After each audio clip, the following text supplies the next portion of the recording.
জবা আর আমি তো একসাথে স্কুলে পড়তাম। এটাও জানি। আমি আর জবা একজন আরেকজনের ভালোবাসি। ও, এইটা তো জানতাম না। তারপর? আমরা বিয়ে করতে চাই। তারপর? আপনি দোয়া করলে আমরা অনেক সুখে থাকবো।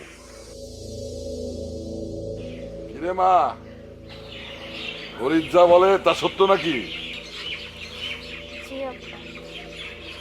বাহ, মেয়ে আমার এত বড় হয়ে গেছে আমি নিজেই জানি না।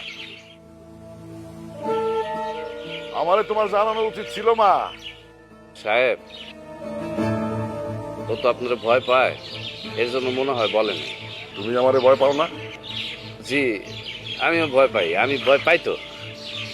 ও, কিন্তু তোমার কথা শুনে মনে হইলো না।